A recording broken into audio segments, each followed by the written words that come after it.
Hey guys, for the past couple of years I've been a pretty avid news viewer, and I've heard a lot of conservative type people, right-wingers, say that California is a big liberal and progressive state. So I thought it'd be pretty interesting to kind of dispel that. I did a history paper a couple of years back for a class, the History of California class at San Diego State University, and basically disproved that throughout the essay. So I was going to give you a little heads up for that. I've been lived in California since, January of '04. This is like September. Well, so like eight and a half years, more than 8.5 years. So let's take a look at some of the things that I came up with. Let's see. Nudity isn't allowed at public beaches and parks. You can't go and sunbathe nude at a public place, park. Let's see. Let's see. Back on the first point, there's like what do you call it? Not nudity laws, but there's I can't think of the exact term now, but they have it in like the municipal codes. There's a certain name for indecency. That's it. Indecency laws, and that's at the city or county level. Let's see. No homosexual marriage. That's the Prop 8 that was passed. That made national headlines when California voters said no to homosexual marriage a couple years back. Let's see. State public higher ed isn't 100% free. Isn't free, 100% subsidized. State costs continually go up. If it was a liberal state, progressive state, wouldn't it be completely free? I mean, wouldn't it?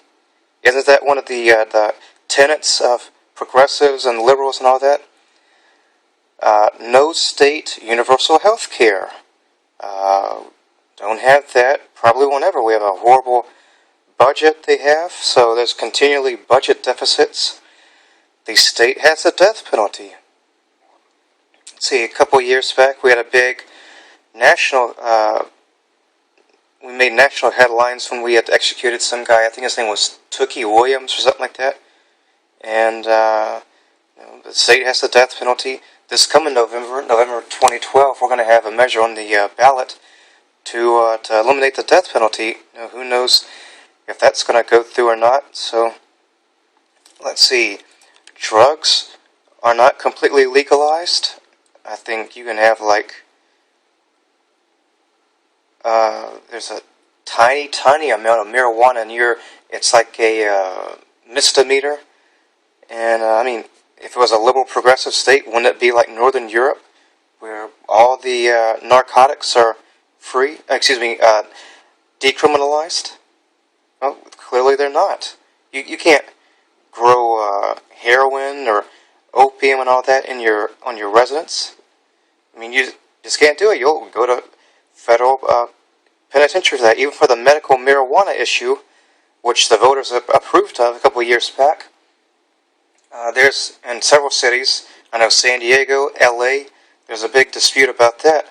So, another thing that proves that they're not a big-time liberal state. Let's take a look. I came up with some of the ways that they actually are kind of liberal and progressive.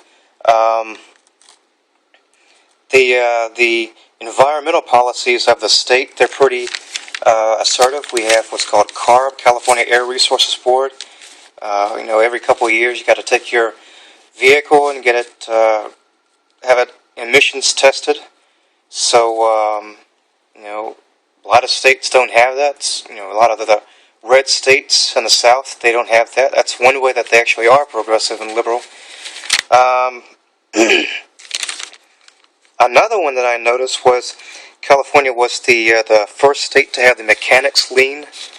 So that's kind of like a benefit to blue-collar workers. To those workers that they have that advantage to put a lien on someone's property vehicle when they're working on it. So that's one thing. Wow, another way that I can... it's hard to think of any others. If you can think of any others that you think that California is liberal on, I would love to hear it. Because in my opinion, California just is not a liberal state. Maybe, Okay, recently we've had a couple of Democratic governors. The legislature is slightly more in favor of it.